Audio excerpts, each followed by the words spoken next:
I'm Adya, and I welcome back all of you to hashtag Adya Singh's Human Book Series. This world demands the qualities of youth, not a time of life, but a state of mind, a temper of the will, a quality of imagination, a predominance of courage over timidity, of the appetite of adventure over the love of ease, said Robert Kennedy, which makes youth to have capabilities to bring change for good, change for others. Today, we have with us a successful entrepreneur, a youth icon and idol, our today's human book, who has over 15 years of experience, his insights, stories, and passion into the world of millennial generation, the future of work, entrepreneurship, and leadership have brought him to speak to top companies with its leaders across 41 countries, where he was also featured on CNN and BBC and had his thought echoed amongst world leaders in conferences organized by the United Nations. He has shared the stage to speak in the presence of billionaire Sir Richard Branson, legendary rock star Sir Bob Geldof, aviation tycoon Tony Fernandez, and even the 44th President of the United States, Barack Obama. Yes, it is none other than Mr. Michael Teoh Su, who describes himself as a management consultant turned education entrepreneur with several board positions in government ministries, advisory groups, and as an investor in several education technology companies in Malaysia. Oftentimes, him being one of the younger leaders being entrusted to those roles. So I welcome you to this episode of the Human Book Series. It's an honor for me to have you here. Thank you, Aadya. Pleasure to be here. I love your energy. I love your enthusiasm. And more so, I love your passion and your kindness for opening this opportunity to a lot of people that will be watching this interview to learn from my mistakes, to thrive from the lessons that I have appreciated over the years that have guided me to grow as an individual. So thank you again, Aadya, for bringing me here. And to all of you watching, happy learning. Thank you. Very well said that learning never stops. All of us are students forever. And if I may put it out as that your journey has been really, really dynamic. So what kind of challenges you had? And despite these challenges, what inspired you to keep going? Wow. You are the first speaker, or I would say host, moderator, whatever you call it, who have described my journey in life as dynamic so far. You know, a lot of people then say, Michael Teoh, you're so inspiring. Michael Teoh, wow, President Barack Obama actually listened to your presentation before. Wow, Richard Branson have actually shared the stage with you. Wow, wow, wow. But as much as I wanted my life journey to be inspiring, you describe it precisely. It has been, and I guess even up to this point, it has been dynamic, I would say. So you asked about challenges in life. Like, for example, I started my early childhood being a victim of bullying. So I was bullied in school because I was weak in sports. I was bullied in school because I love my family, I love my parents, I love both my grandparents. But I think growing up in the suburban environment at that time, where I believe the kids at schools that time didn't know better, all right? They tend to look down at kids from lower socioeconomic class. And that was me, you know, but I always put a disclaimer, despite me coming from a below average income family when I was growing up, my parents and my grandparents gave me their best love. I am very grateful. I have lived a good life.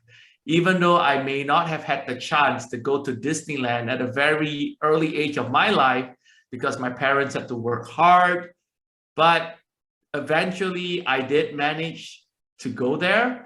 So they gave me the best. Okay.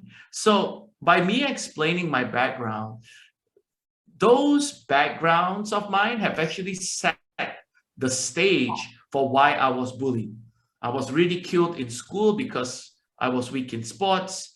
I was bullied because I couldn't afford a lot of the luxuries that were being shown off, if I may say, that were being showcased by my other peers in school. I was bullied for a good 10 years of my life until one day I decided that I want to change my life. And here is a lesson for all of you.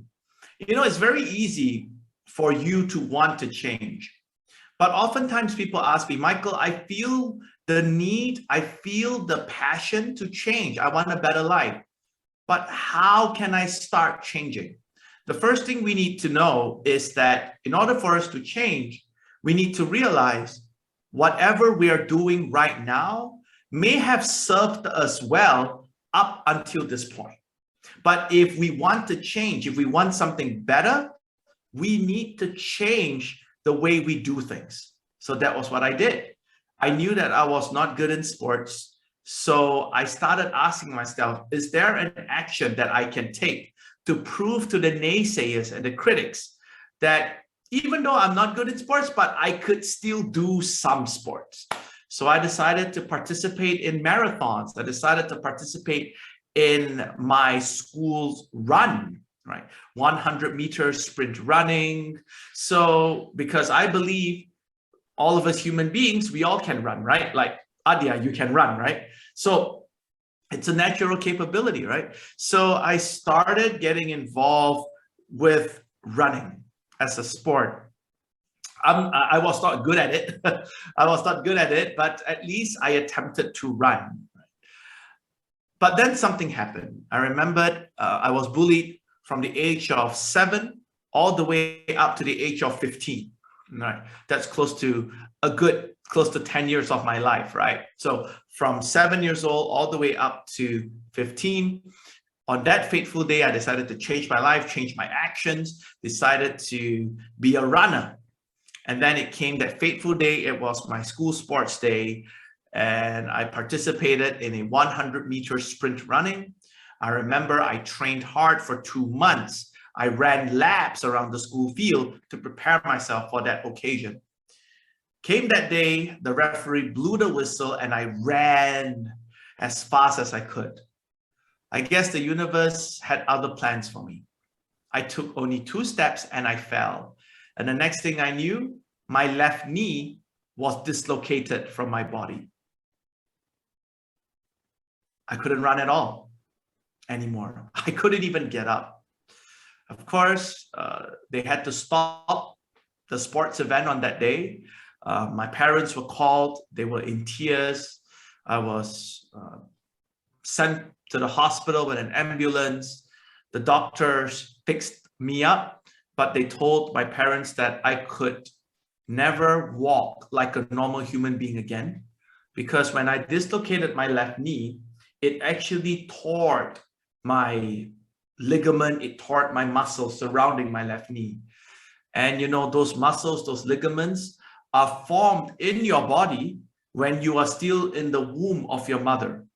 So as much as, again, I'm very grateful and blessed though, as much as my ligaments were all torn, but because I was still young at that time, I was only 15, I could still regrow them back. The only challenge is my left leg's ligament, my left leg's knee will no longer be as strong as my right leg's, right? So I had to live with that. And again, some people may say, Michael, didn't you fall into depression? I wouldn't call it depression. I used to use the word depression very willingly, right? Depression. But then years later, I witnessed friends of mine who were really depressed. And that was when I knew, no, I was not depressed. I was hitting it, but I was not there yet. So for all of you who are facing depression that are actually watching this video, don't give up. I admire you. I admire your strength. Seek help. It is not a weakness to seek help. The faster you seek help, the faster you recover, the faster you will bounce back, and the faster you could be your true self, your true potential. So I was very sad, but not to the point of depression. There were thoughts of committing suicide, but not daring enough to take it. So thank God. So I started asking myself, okay, I wanted to change my life. I took action A. Action A was to be good at a sport that I thought every humans should be able to do, and that was running. Okay, option A did not work. Let's talk about option B. What can I do? You know, Albert Einstein once said, insanity is doing the same thing over and over and over and over again in the exact same way, expecting different results. That's not going to happen. So I knew that running was not meant for me anymore. I couldn't run also to begin with. So I started to change my plans. I started to get involved with the sports of the mind. Now, some of you may be thinking, oh, Michael, did you become a chess player? No, I'm not smart enough to be a chess player now. I became a debater. I became a public speaker. I participated in drama competitions. I participated in the young enterprise competitions. I started writing business plan at the age of 16 years old. The sports for the mind, right? And that basically built my career. That actually set the very foundation where I have built my business today, where I work with leaders, I work with executives of companies to provide trainings, learning solutions, technologies for them to upskill and equip themselves with skills to be effective in their jobs. So Aadya, that would be my response to you. Seeing the challenges you have faced, bullying is really a thing which has gained a lot of awareness right now. Previously, maybe not so much, but there have been campaigns. But talking to someone who has really experienced bullying, but has come back stronger for their own benefit, in order to change other people's life who have been bullied too. It's just really, as you said, your journey has been inspiring too. So this is really— it's dynamic. It has been dynamic, like you mentioned. You know, I wouldn't say inspiring, because inspiring is relative, right? You know, sometimes people say, wow, Michael, you're so inspiring. And I'm grateful. I thank you for that kindness you've shared with me. But if you have heard someone who have lost a son, if you have heard someone who have lost their parents, if you have heard of stories of someone who had to help their siblings because none of them could work, the siblings are all too young, he or she is the only breadwinner of the family. Now, those stories are even more inspiring than mine. I mean, they inspire me. In fact, Aadya, you being here, your story, you inspire me. I mean, how old are you again, Aadya? I'm 12 presently. Exactly. You don't have to be doing this. No one is asking you to do a podcast or a YouTube or to go through all the hassle to get people like me to appear on your show.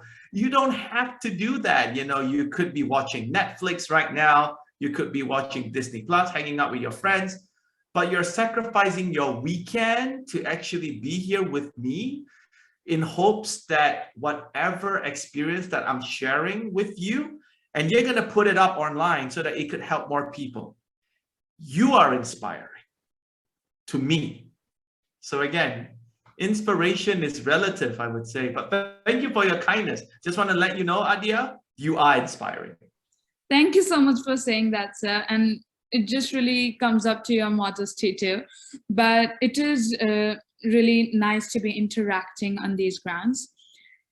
To those who don't know, that I think most of the people know, but you are an owner of an award-winning consulting and learning solutions firm, Thriving Talent, which you founded in 2012. So To the audience, you have served a fortune of 500 clients from across the globe and even winning the coveted Malaysian Young Entrepreneur of the Year on 2 separate occasions and bagging 2 separate awards, namely the SMEs Malaysia Top 100 and Golden Bill Emerging SME of the Year, one of the oldest awards for businesses in Malaysia.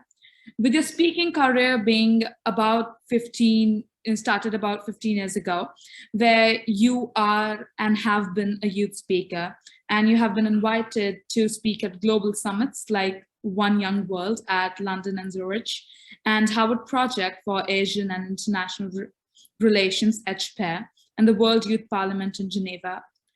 Seeing your achievement level, I'd like to ask, what is the next set target you'd like to see, both as a youth icon, speaker, and even an entrepreneur now? Wow. Thinking about this question for a while, because I understand that this is an interview and I understand that this will be shown and shared with people online. And I could give you an answer that I would give to journalists or the press or the media in a press conference. It'll be a nice answer. It would sound very robust, very advanced, very visionary.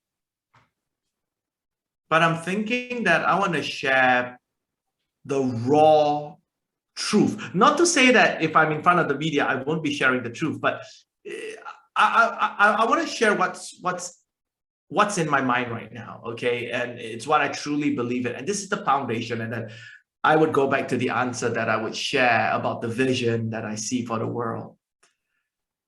For me personally, what's the next step for me?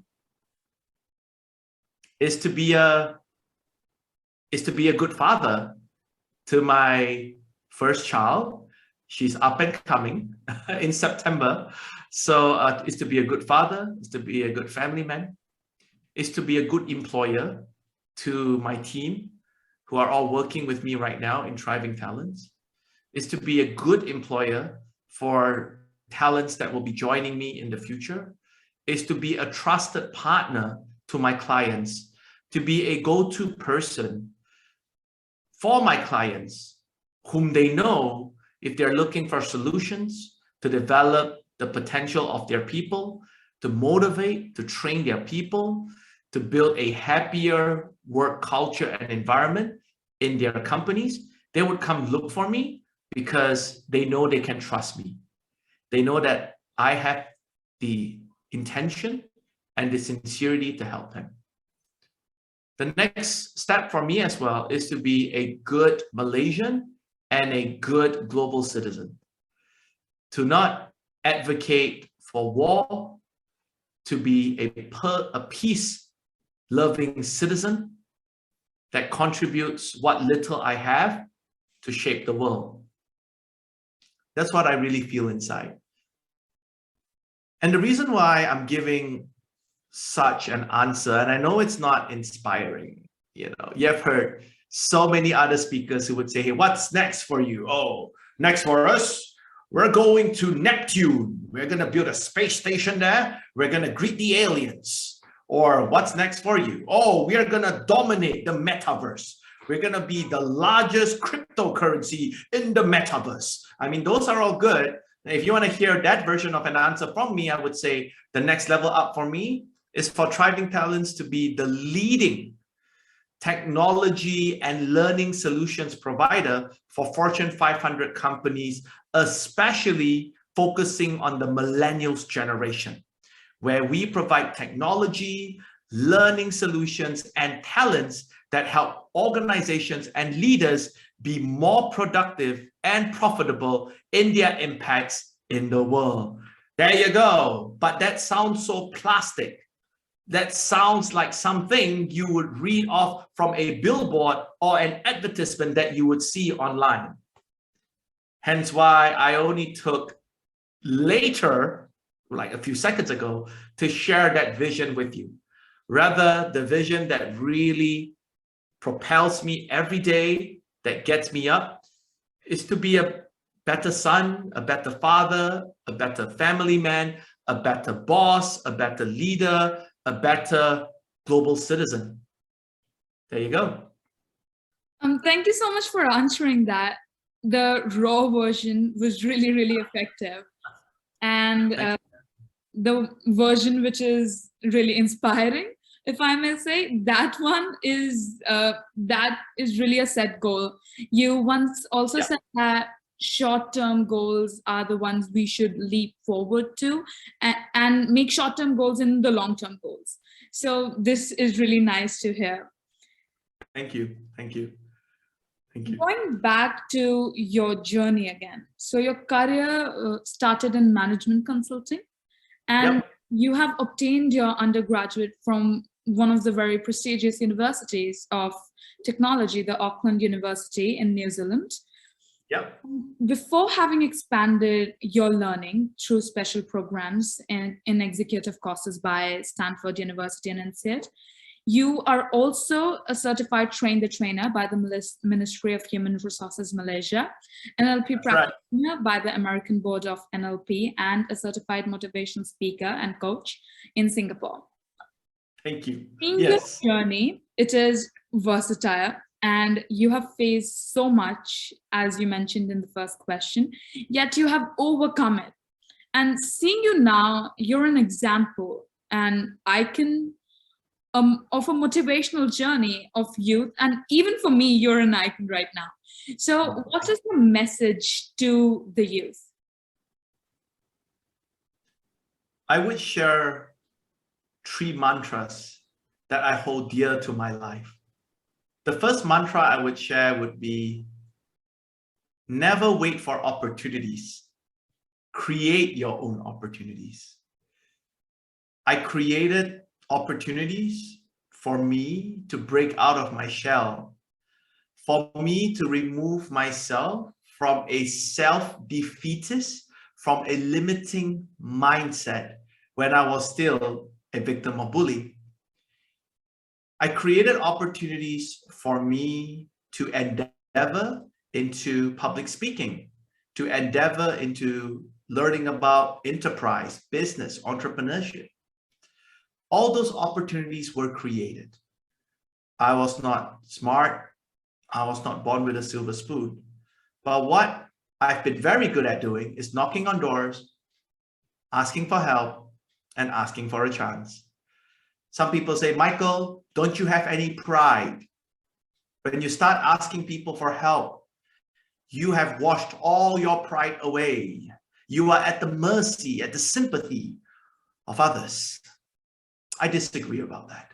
I believe if you have the thoughts in your mind, you are speaking from ego.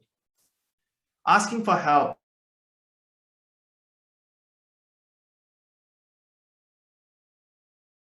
Malaysia's Young Entrepreneur of the Year, recognized by the Star newspapers, which is our oldest and largest media company, newspaper company here in Malaysia. You would know that too, the Star. I was recognized as Malaysia's Young Entrepreneur of the Year for companies valued up to 25 million ringgit. So these would be companies valued up to $5 million per year. People now know me as the young entrepreneur. Hooray! But I must give credit to the mentors. I must give credit to my customers, my clients. I must give credit to my team. I must also thank my other competitors who may have maybe seemingly allowed me to win, right?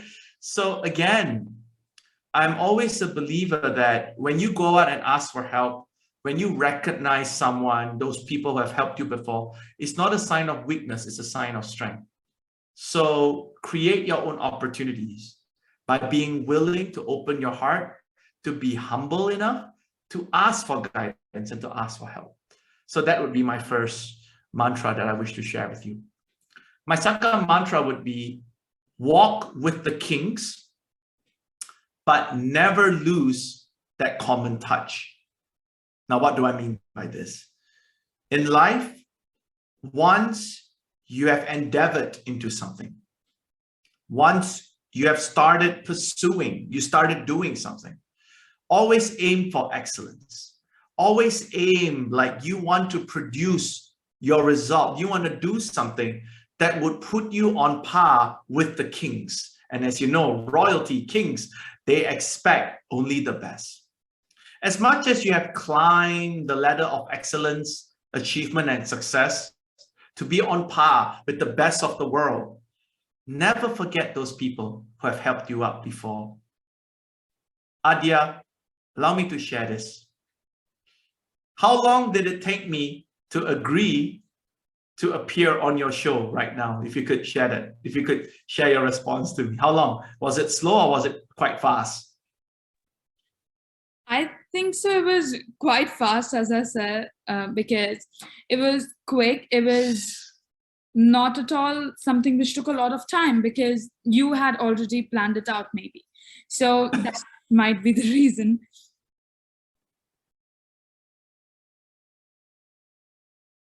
Aadya, let me share this with you, all right? You see, I've been very grateful that through my company, Thriving Talents, we work with some of the world's largest clients. To name a few, do you happen to know Microsoft? Would you have heard of a company called HSBC, Shell? If you're living here in Malaysia, you would have heard of a company called Petronas, right? So we work with all these big companies. Now, all these big companies only demand excellence from us. We work with them. We develop leaders and executives for them.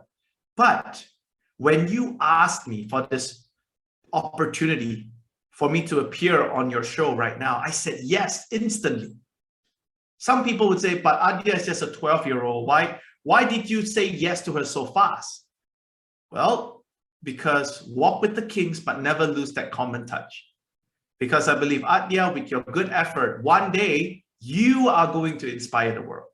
And I want to be part of that journey of yours. So again, as much as I'm working with the top talents, top leaders around the world, I am not forgetting people like you who are starting out, who may need some encouragement from me. I want to be there as part of your journey. So walk with the kings, but never lose that common touch. And lastly, my third mantra would be, now this third mantra is quite interesting. I'll just really quickly, I'll share it in its original form. And its original form is in Bahasa Malaysia. And it sounds like this. Rezeki tak akan salah alamat. It means whatever that is meant for you, whatever that is blessed for you from God or from the universe will eventually be yours. Now, this has been a very powerful guiding mantra for me because being in the world of business, being in the world of life, just being in life, you're going to get rejections now and then. But how are you going to bounce back faster? So this mantra has guided me where perhaps what is meant to be will be. What is not meant to be, bless someone else. That is all right. Be grateful, have kindness, have gratitude. Continue to maintain that momentum of progressing through life in the right way. You will never go wrong. Those would be my 3 mantras. Aadya. Thank you so much, sir, for sharing that, especially the last one where it's what has been mentioned in your destiny will come to you and no one can stop that from coming to you. And most importantly, it's not that we should wait for that thing to come to us. If we work hard for it, then that destined thing will be ours. So thank you so much for sharing that. And it was motivational. You are a certified motivational coach in Singapore, so makes sense. So it was a great honor having you in this episode. This interview just made this month even more special. So thanks a lot for accepting the invitation, being with us today. And your journey has been versatile, as I mentioned, has been dynamic. And you are an idol for many. So viewers, this was Mr. Michael Teoh, an entrepreneur, a youth icon, and the one with a dynamic journey. With his 3 mantras, to his challenges, to his future set goals, we have learned a lot. And I'm sure there are a lot of takeaways from this episode of the Human Book series. I'll see you all in another inspiring journey and another video of mine. Till that time, Make sure to like this video, share it with all your friends and your family so that they can be inspired and motivated too. And don't forget to subscribe to #Aadya Singh. And in this month, especially, this month is really special for me. It's my birthday coming up. So it was. Happy birthday, Ida Bud! Woo! I'm gonna let me see. Let me see if I can give you a love right there. So